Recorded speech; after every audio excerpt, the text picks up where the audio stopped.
Alright. So just remember this has audio. Because I'm the one who probably needs to remember that. Alright guys, what I'm going to do here is I got a piece of plywood that I use a router to make it look like it's, you know, tongue and groove board, just for a little bit of interest. And we're going to try to mount it where those plastic panels were on the back doors of the van using Rivnuts.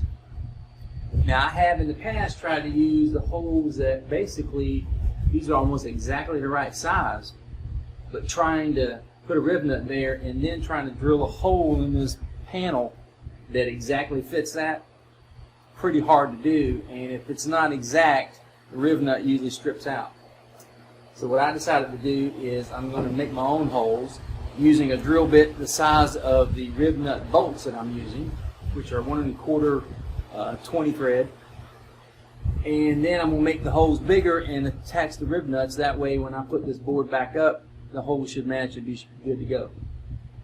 So we'll see how well this works. What I'm going to do is use this piece of wood here to kind of help hold this wood while I drill the holes in it.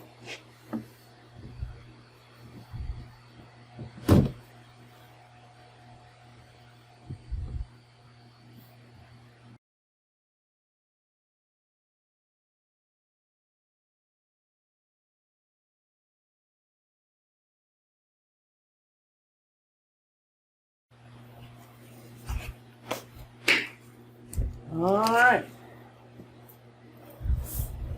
So you'll notice I've got pieces of blue tape all the way around. That's to let me know where I need to screw in here to avoid any of the pre-existing holes. So we'll see how well that goes.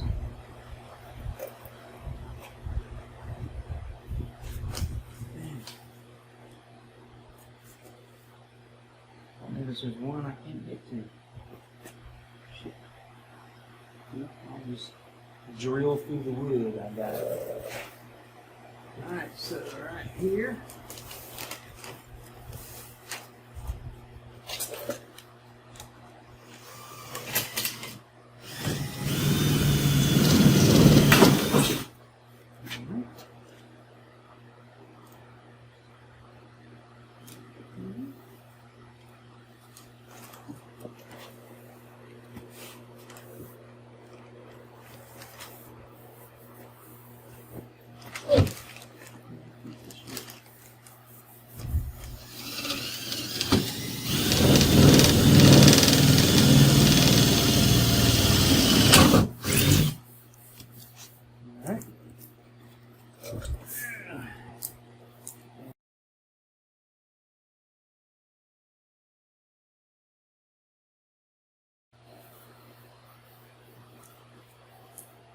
Alright, so now I've got my holes where I need to make it bigger for the Rivnuts themselves. So that'll be a different drill bit.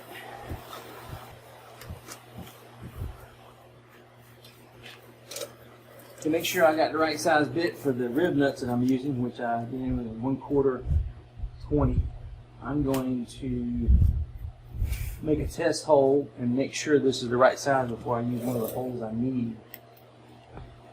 So let me do this one right here.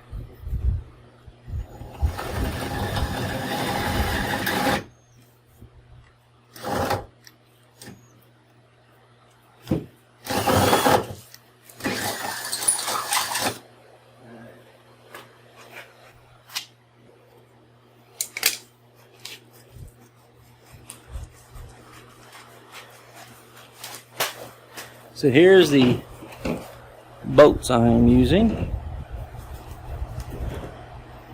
They're about 3/4 of an inch or maybe an inch long.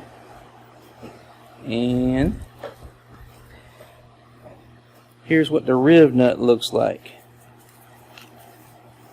You can see it's got little ridges on the side. When you compress it down, those compress kind of like a hollow wall anchor, the plastic hollow wall anchors, except this is for metal. So let's see if this fits in this hole. Yep. Nice, perfect.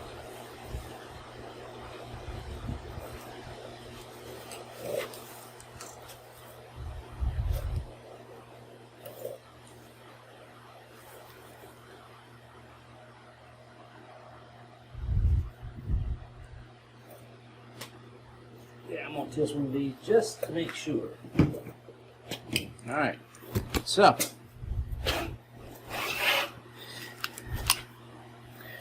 this is the Rivnut tool. Put one of these Rivnuts on the end here. Spread it all the way out.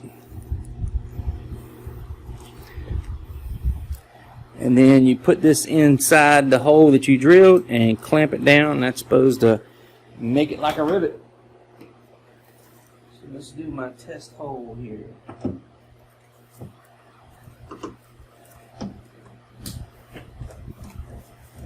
Get it screwed in, so you have to unscrew this.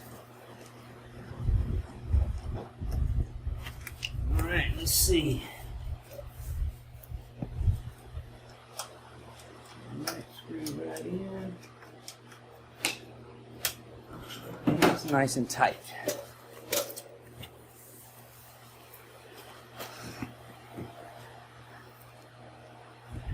Let me kind of show you a close-up of what that looks like.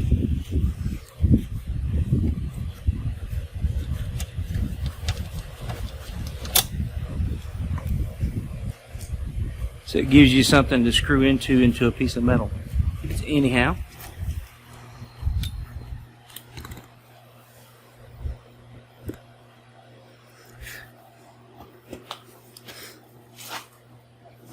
See if we can finish this door up now.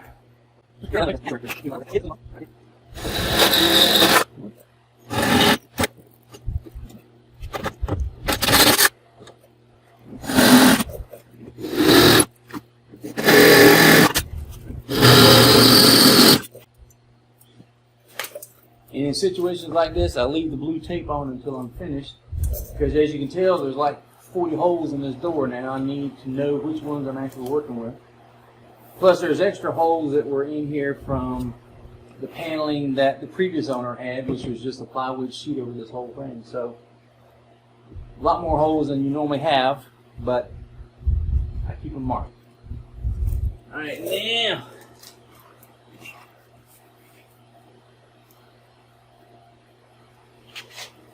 Time for the Rivnuts. So I guess Rivnut comes from the name rivet nuts. So that's, I guess, where that name comes from. Because they work like rivets, but they leave you a place to screw a nut into.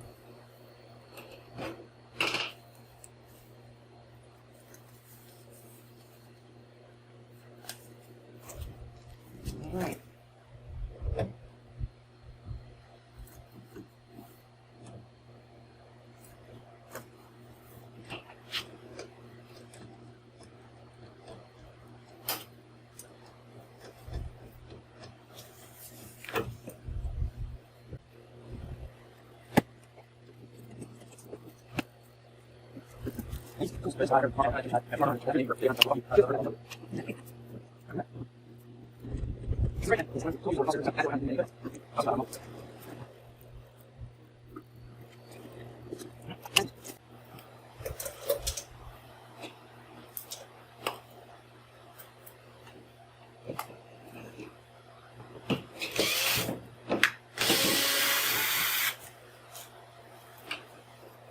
Alright, what we'll do now is do a little countersink on these where the nuts are going to be, so they'll lay flush, and that will be nice and easy.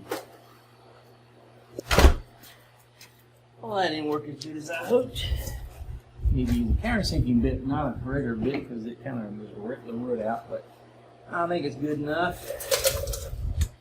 Now, see if I can match it with top hole.